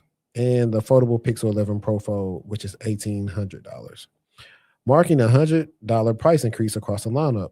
The devices are driven by Google's new Tensor G6 processor, manufactured on a 3M node that delivers 20% better power efficiency, 25% faster web browsing, and 50% faster tensor processing unit performance for on-device AI workloads. Google also introduced the Pixel Watch 5 and officially launched the Pixel Tag, Google's answer to Apple's AirTag, integrated into the Android Find My Device network with ultra-wideband precision tracking. So here's some of the key hardware and AI features. They have camera upgrades and instant night sight. So the Pixel 11 features a redesigned camera bar with a larger 48 megapixel main sensor, 1:1 56-inch, and support for a 120 times pro zoom on the pro models. Driven by the Tensor G6's upgraded image signal processor, low light shots render up to 4.5 times faster using instant night sight. For y'all don't know, night sight is the way you can take pictures on a Pixel and you don't have to use a flash. So it takes a picture and uses AI in the background to give you a really good image that would look like you took it with a professional camera. So the upgraded TPU enables faster local AI tasks, including real-time multimodal voice translation with lower latency and local image generation features that operate without routing data through the cloud. Yeah, so they have a function where people who are deaf, if they are talking to you like on Google Meet or something like that, they can sign. No. I think it's either the Google Meet or just typical messaging you. And then they can sign through that, and Google can interpret what you're signing and make the sentences for you and read it out to the person. So I thought that was pretty cool. For battery and RAM adjustments, Google promises 30 plus hours of battery life via adaptive battery optimization. Base storage has been bumped to 256 gigabytes on standard models. Through base Pro models start at 12 gigs of RAM, down from 16 gigs in previous generations, with 16 gig offered as a higher tier upgrade. So Google is positioning the Tensor as an AI engine first and a silicon processor second. With the Pixel Tag finally here, Google is trying to build a hardware ecosystem lock-in that directly challenges Apple's device network. Which is interesting that they said that, because I'm like, I mean, you just left out Samsung like they're not a viable player. So I don't know. I thought that was pretty cool. I love my Pixel devices. I tell anybody, if you want to switch to Android but you're coming from iPhone, get a Pixel because it's vanilla Android. Now that means it's basic Android. It's not like Samsung. Back in the day, Samsung had this thing called TouchWiz, and it's pretty much a skin that they throw over Android where it's got all these bells and whistles and stuff. The Google Pixel is pretty much simple. It works. It's fast. It's snappy. It does exactly what it needs to do. And still one of the best phones out. I mean, honestly, I actually probably like my Pixel more than Samsung. I literally just got the Samsung. I got this thing for the freaking privacy mirror feature that I don't even use. Like, ain't that crazy? I think that's most times, but I definitely do need to get another smartwatch. I don't know. And we know Destiny will not get an Android. She almost got a Samsung, but she got scared. You hear me? I can hear you. Okay. I think my audio went out, but I was talking. Oh, what you say? And I was rolling my eyes because you're the biggest spokesperson. You swear, like, please. When I met with that, he had 2 iPhones when I met him. No, I didn't. Or did I? Yes, you did. You did. I might have had. Here go the iPhone right here, y'all. So, it would be nice to have one. I know you should get. I think you would like to like. This thing got a lot of cool functions. I'm out of the stage of where I used to really love like phones. Like I wanted to be just like MKHD. I used to want to review the phones and all that kind of stuff. I used to want to do that, 16 years ago? But I grew out of that, so it doesn't really matter as much to me anymore.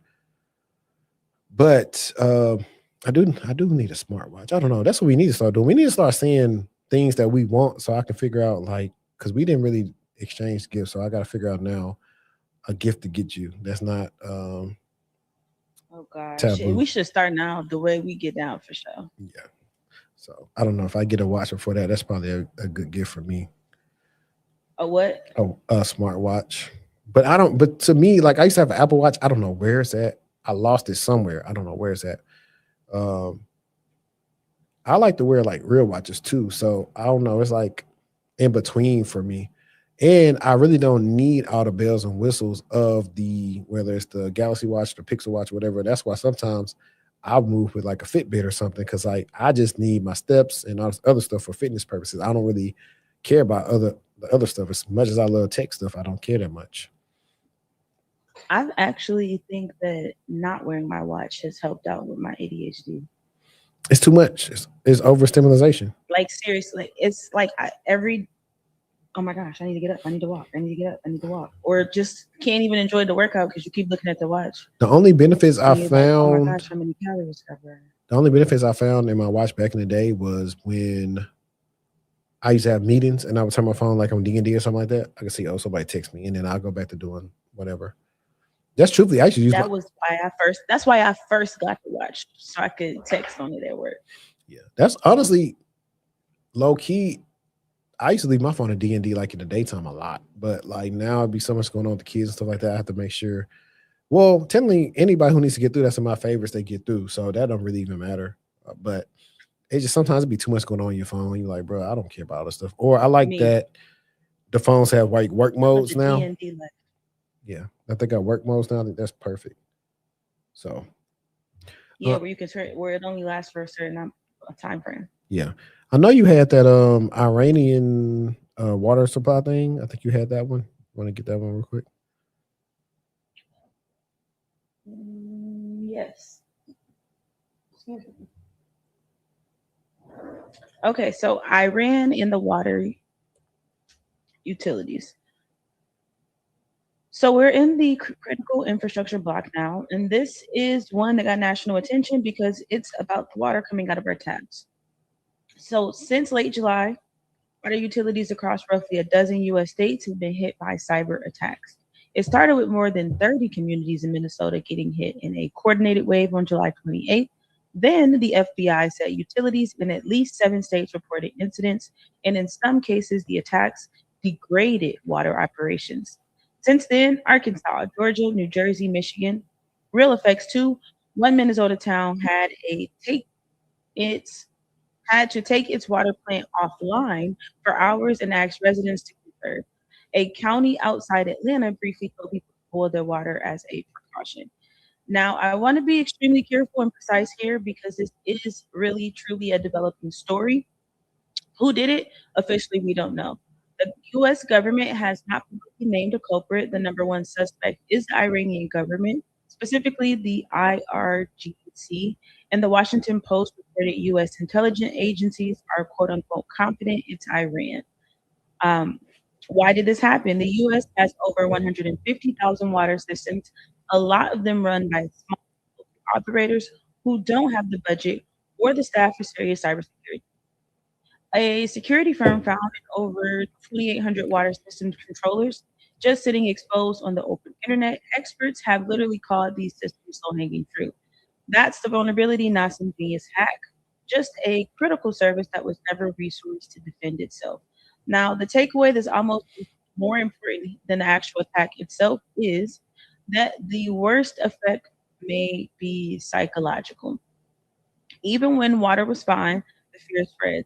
Making people afraid of something as basic as their own tap water, that might be the actual goal, which means one of your best defenses as a citizen is not panicking and getting your information from real sources.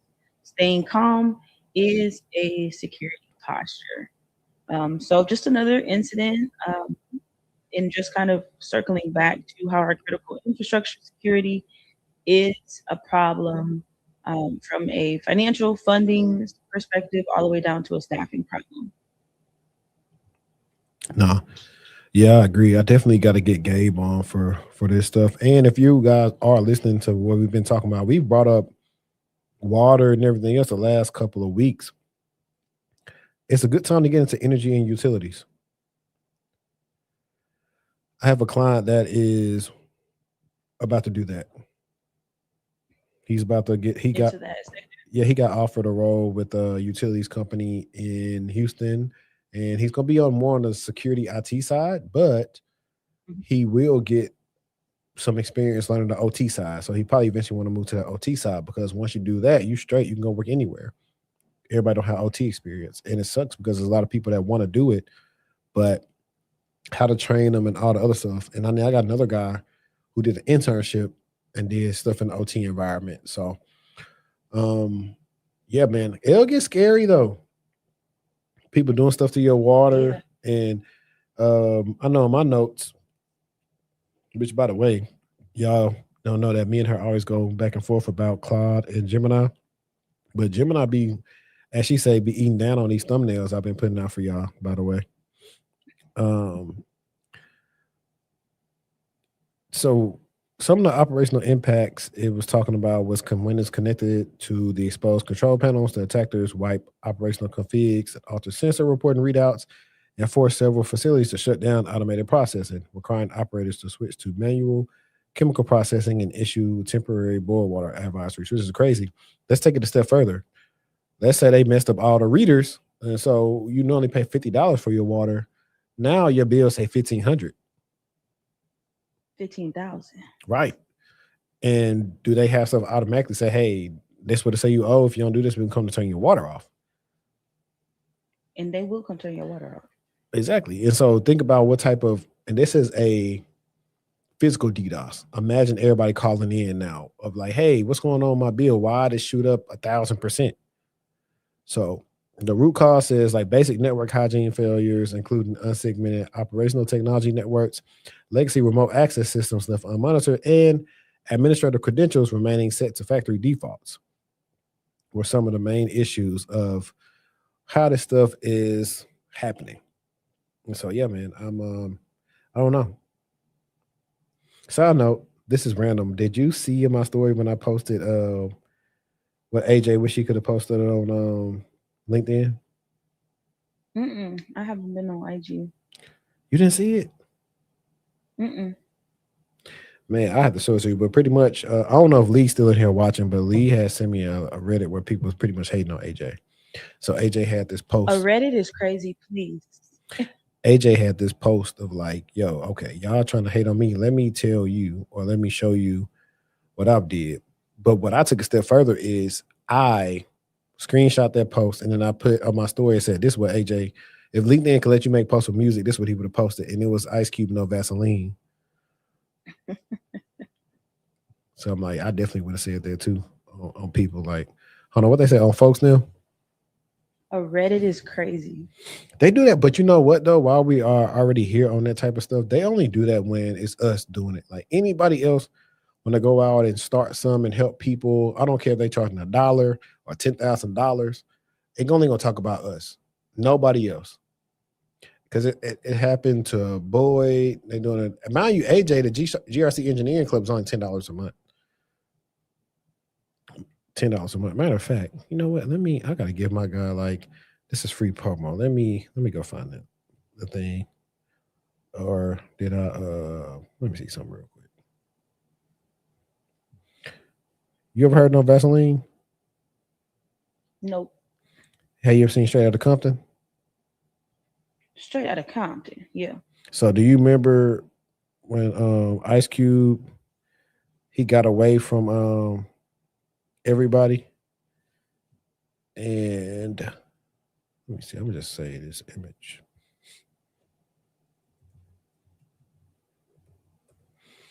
Okay. Do you do eat crab, right? Mm-hmm. You had don't? the little mini ones. Quit playing. You know I love me some crab legs. No, but no. You the type of people that like them crabs from like Maryland with the Old Bay and stuff on them. And you the type of person that wants some of them nasty red things. No, I don't. crawfish. I love sea roaches. But I didn't even eat none this time. Like I don't eat them that much. So you can see this, right? You burned out on them? Yeah. No, I don't see anything. Hold on. You sure? You should be able to see it on the back end. No. Inside of StreamYard. Nothing. You gotta be able to see this. So I don't show you nothing. Well, if you go on YouTube, you'll be able to see what I'm showing, but everybody can see it. So AJ says somebody called me a fraud, so I pulled the receipts. D1 hang on. Dang it, I ain't gonna be able to do this the way I want to. But it says D1 athlete, 3 degrees, 2 masters, 1 from Georgetown, a captain in the U.S. Army, ranked #1 officer of my battalion as a captain, helped build co-fire SOC 2 practice from just 9 of us, built the GRC startup to 1.5 million, sold it to a top 20 CPA firm, made partner at that firm, led GRC engineering at one of the largest federal agencies in the country, science instructor, wrote a bestseller in GRC that still sells 100 copies a month, built the GRC community for under $10 a month, past 1,000 members, shared that revenue with the people putting in the work, published my thinking under my own name and defended it in public, taught 250,000 people GRC on LinkedIn, helped dozens of them get hired. Oh yeah, a L8 GRC engineer at Rippling. Roosevelt gave credit to the man in the arena marred by dust and sweat and blood. So I was mad because I want to do this after every time he said something.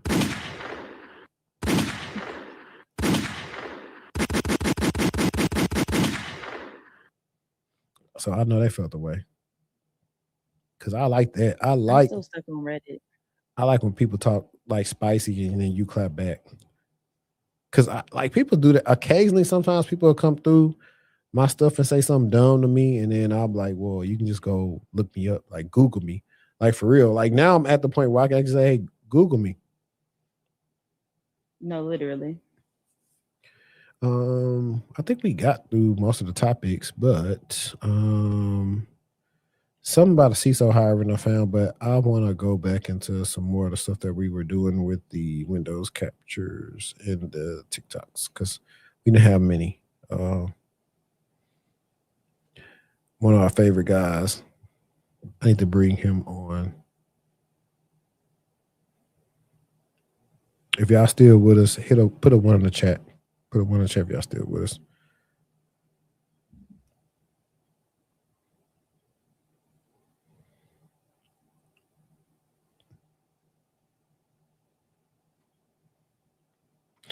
All right. With working in tech, there always comes a small chance that you can get laid off, whether it be to budget cuts or company restructuring or overall just not making quota. There's always a chance that you will get laid off.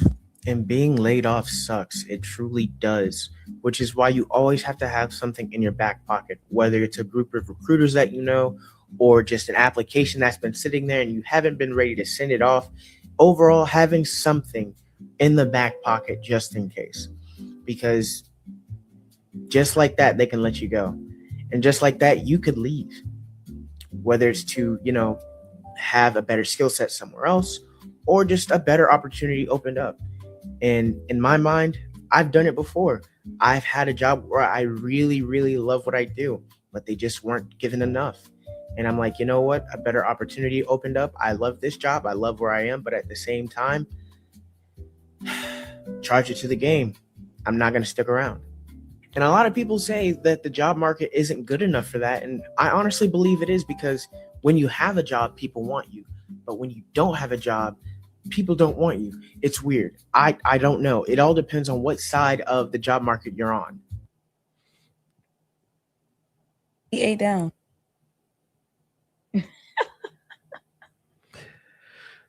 But nah, in all seriousness though, he right. He right. When you got a job, everybody wants you. When you don't got a job, they don't want you. Yeah. I mean, think about it. Everything, it's a lot of parallels to like being single, but let you pop out right now. And I'm talking about you, I'm talking about generally to whoever's watching. Let you say you got a new boo. How many people gonna DM you? How many women or men gonna be like, oh, I had a crush on you. I always liked you. Like, did you watch OG Power? Yeah. Rashad Tate on that GIF, and he say, nigga, what? When Tariq asked him for that money, like, you be like, huh? But it's true. Like, people want what they can't have. So in the job sense, this is the reason why I tell people I don't agree with having open to work on your profile. Yeah. A job wants to feel like they have the candidate that everybody else wants. Similar to women or men, they want whoever they feel like everybody else want. Yeah, like, yeah, that's me. Look, like Eric Bellinger got a song that say, if they ain't looking, I don't want her. If they ain't looking, I don't want that girl. That's literally the hook he said on the song. That's literally what he say. So, having said all that, if they ain't poaching, they don't want you. When you are in a position of needing a role, it's always hard to get a role. When you have a role, everybody is saying, hey, I see that you're doing the work at whatever company. Let me tell you what we're doing over here and see if you'd be interested. No, or to say, if you're interested, hey, click my link and schedule a 30-minute call. And most of the time in those situations, the real recruiters will post the range, so you know if it's going to be worth your time or not. Now, granted, I want to let y'all know this. It's not a one-to-one to your real life when it comes to dating, because if you got a good thing, hold on to it. When it comes to your job can be a good thing till it's a bad thing. So it ain't the same. I just want to make that delineation clear, all right? But all in all, he's right. And you start feeling jaded once you've been laid off. Like last time I was laid off was what? It was how many years ago? 8 years ago. That's the last time I was laid off. And I'm still. How long was your stint? 4 to 5 months. I got texted. They let me know in January I was getting laid off, but they said, hey, we're going to keep you on payroll until about February. So that's when you're going to be laid off. So we go February, March, April, May. I got the offer late May. You started in June. And I started in June, and then we started the contract for the actual company in July. So, but is that what the one where you were saying like you was about to crash out? For sure. I'm telling like people. All right, go. No, like when with the recruiter. Yeah, I'll tell people. I have like when post. Yeah, I made that video like twice about on my old channel, on the other channel about when I got laid off and things not to do and what to do about. Hey, make sure you got a gym membership. You can get unemployment and you can go do ride share so you can just make ends meet. Because truth be told, I think I got deep on that one. I was just talking about how like a lot of us, if we like first gen graduates, a lot of times we might have been the person who was helping out a lot of the immediate family, but there was really not nobody there to help you when you got laid off. And where you didn't prepare for a layoff, where that your money start getting funny. Like I looked up because I was in UD at the time. So like when I got laid off, I got like 6 weeks of a severance, plus I got my bonus paid out 100%. But like I said, if I go back in time, I'm like, I need 3 months severance. So I had started getting to where I made the hard choices. Like, hey, do I pay rent with this unemployment or do I pay my car note? And to the point where I had to choose rent, and I like, I will eventually catch up on the car. And I never got too bad. I think I might have been a month or 2 behind, but I caught that up pretty fast once I got the new job. But I had to make some tough decisions. I think it's important too, though. Yeah, for sure. You look in the fridge and just even having this discussion. Oh my God, I can't even talk. From just having this discussion, like we talk a lot about how good it can be, but we don't really talk about the difficulties and how challenging it can be and how to maneuver in that season and in those spaces and how vulnerable it is. Yeah, truly. For sure. And that's when, like, I'm just gonna keep it a straight being. That's when you see who really rock with you. You see who really rock with you. It's like, hey, shoot, you want me to bring you some food or something like that? Like a person say that, like, this is I did the episode with Chris, and I was telling him, it was like little stuff like that be hard for me to let go, because if I feel like something I really needed at a time I didn't have, and you did something for me, like no matter what happens between us, I still feel like you was there for me when I needed it. Which I said somebody showed up to you in a time of need. Right. Which I said could be a good or a bad thing, depending on how you're looking at it, because sometimes it could be to a fault. But at the same time, like that stuff, you don't ever forget it. So when I'm working with people and we having calls about they've been unemployed for a long time, I say, look, I get it. Wake up in the morning. I used to wake up like at 7 or 8, because it's best to apply either late at night or early in the morning, so you show up first so they can like hopefully select you or not. I'm doing my outreach on LinkedIn, and if don't happen by like 12 or 1, I'm like, okay, I'm ready for the day to end so it can be the new day. And so I understand what everything people going through. That's why like you got to go to the gym, you got to go out and walk. Like I'm thinking when we was talking about the Texas Instruments role, I'm out for my birthday. Like, yeah, I'm finna get a job offer. I'm out there spending money that I needed because I'm thinking I'm finna get a job because they told me, hey, I'm about to crash out. Bye. Listen, you see, I'm having a good time. No, like I'm crashing. I'm going to Top Golf. We out in Uptown. I'm like, oh yeah, I'm straight. This money I need. This is money I need. And so a lot of people, and I'm saying this too because like most of the time, all you hear about is like get in tech, but we don't ever really have these authentic conversations of like, hey, when you hit rock bottom, you hit rock bottom. Of like, we should maybe talk about that next episode. For sure. I can dive into because I've been vulnerable about how long it took me to get a job. Yeah, if we ever had like a Patreon episode where I can actually talk about some stuff I probably wouldn't want to share on YouTube, but like depression and some stuff like, hey, dog, you would like a person who like don't never be depressed when you realize, dang, I was low key depressed but didn't know it. Or the fact that what happens after you get a job after a layoff, you always looking over your shoulder, hoping like, dang, anytime you hear a Teams message or an email you weren't expecting, you like, dang, they finna like let me know I'm about to go. You go through that for a long time, and it's a lot. So I understand. That's the part nobody understands. So and also too, everybody has like a different ceiling. And when I say that, I'm not even necessarily dollar amount, but let's just say dollar amount. Like some folks who have experienced more traumatic things in their lives, like maybe they have been displaced from their homes or their vehicles or their family, and so their ceiling is going to be different from somebody who has never experienced that.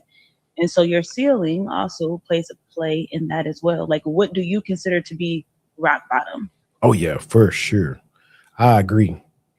Like I said, for me, it was like that little and then this is why I feel like unemployment is trash. Unemployment should be, hey, whatever you was getting paid, or like we're gonna give you like 80% or whatever you was getting paid. It shouldn't be like so low. Like it reminds me of when COVID happened, where people who were high earners took an L. Like even if they got the extra $600, it wasn't enough because they was getting paid way more than that.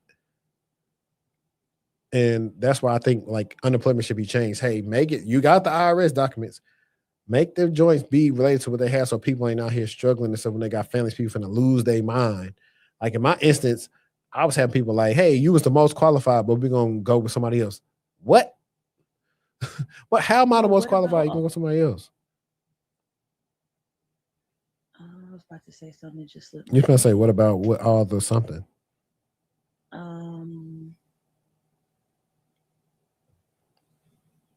Oh, I'm annoyed. I just forgot. This was literally me when I was reading them emails. Come on now, dog. Come on, man. I could catch a break. But the crazy thing is, No, for real. it always works like this. And if you just tuning in or you've been rocking with us, if you've been through this or going through it, when you get the first offer for whatever reason, everybody want to start getting with you. You start getting hit up from everything and all that. Similar to like I was talking about, if I reverse it back, we was talking about when you have a job and people want you. When you announce that job, the recruiters instantly start messaging you. When you pop out with that chick, everybody start getting at you. Man, please. It's the same way. Like you be like, bro, this ain't it, fam. And don't even talk about all the. We ain't even talk about the messy stuff where they just go out their way to just let somebody know they was talking to you at one point in time. You be like, go touch grass, dog. What was I about to say? If you remember it, let me know. I think the last one I want to touch on is this. These guys, I got to get on their show. I tune into their content from time to time, but I do like them. Code Nowhere podcast. That's them, Code Nowhere podcast. And they were reading like a sysadmin story.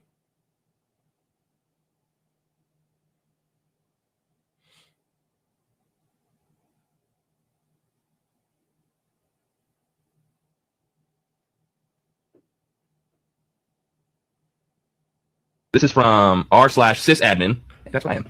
At my last job, instead of sending out a large update package with forced reboot to our pilot group, I accidentally selected the wrong group in the dropdown and went out to production. This was done through Dailycast, and I pretty much caught myself immediately. Of course, my stomach sunk. Unfortunately, there was no way to roll back this deployment. How did I get out of it? I immediately gave my manager a call, let him know what I did. He was upset, but understood mistakes happen. I told him I made this mistake. I'm going to own this immediately and not play clueless once the calls start rolling in. Shit happens. I never made that mistake again. And my behavior in the face of a bad situation saved myself and management a lot of headache. See, that's good. Accountability is good. That's the kind of shit I tell in a job interview. Like, I was gonna say, that's like a perfect example job interview shit. That's one of those questions they usually ask. I actually got to pause it because he's right. Because, and I was struggling at this too. They'll ask you, hey, tell me about a time you made a mistake or you failed. That's a perfect thing right there of how you owned up and you learn from it. So one thing you need to prepare, because I was telling my client this, hey, have your 5 to 10 stories ready for your scenario questions. Make sure you get stuff where you either disappointed leadership or you messed up or you got feedback you didn't like. Write them down because they may ask that. Situation where something went wrong. Yeah, and how did you handle it? Exactly. Yeah. I mean, it probably won't like the part that you forced everyone's PCs across the entire organization to reboot, but yeah, that's probably saved it last minute. A good $1 million in revenue just down the drain. But maybe don't tell them that part. But tell them the part where you fixed it. Maybe replace your name with someone else, and then be like, oh yeah, but I fixed it. You know what I'm saying? It's just stretching the truth. That's pretty quick. It actually remind me too of like, I don't know. I'll probably talk about that offline. But nah, man. I don't know. I really started getting fired up talking about that unemployment stuff because that really still made me. I still be hot to this day about some of that stuff that I went through in that situation. It's 8 years ago. I still be hot. I think that'll be a good subject. Oh yeah, for sure. It'll be a good panel for people who do that because so I know like me and Bryson gonna do a part 2 pretty soon, and we could talk about some of that stuff and unpack it and how it probably makes you feel at every job you take after being laid off, if you've been laid off multiple times. So I don't know. Yeah, like I said, it would make me feel away. Feel like RP Rich Homie. Let me see what else we got left. I think we made it to the end, guys. We've been talking about for 2 years now about a live thing, but I don't know. I'm gonna get with Destiny. And maybe where she had her book signing, we can do some type of event there before a year end. Like that'll be the goal. Like if we can just do that, that'll be so fun to do it there and get people to come fly in and rock with us. Good space. Good space, and we can have good fun. I know some chefs, or you can do the chef. You're not call my guy. It depends, though. We got to see Did what you eat? we're going to eat. I ate a little bit. I didn't eat a lot. I didn't want to be doggish. I ate towards the end. But remember, you said you had a lot of food left over. Yeah, we did. I was like, throw that away. I'm not taking potatoes, so please. Because, like, I'm like, now look, they ate all the meat. I'm thinking, like, you know, some grilled chicken.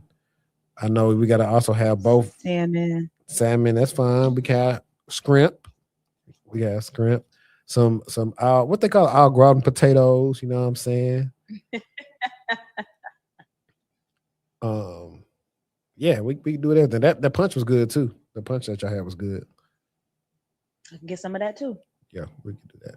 Oh, and I got Harold hit me up today. He was like, "Yo, what else y'all need out of shirts?" I was like, "Shoot, we need some hats." So be on the lookout for that. I'm gonna figure out how we can replicate some of that stuff. Because my guy Harold is the dog. And but yeah, I appreciate y'all for rocking with us. We almost 2 hours in. I appreciate we got 17 people in here. Like I said, y'all don't know, but it's meant a lot to me, the fact that the numbers that we've been hitting on the individual episodes are in comparison to what we were doing on a 47,000 subscriber channel. So I have no doubt in my mind that as we keep on getting more popular, that we are going to do better numbers. Like, for example, one of our best episodes, we might have hit like 3 or 4K, but that was an episode that probably should have been 10K, but because of the channel it was on, it was limited. I feel like we won't have that problem on here because it's going to be to the right audience. So that's why. But yeah, man, I appreciate y'all. Y'all pray for Shorty's mic and make sure it's not echoing next time. But until next time, let's say textual and we out. Peace.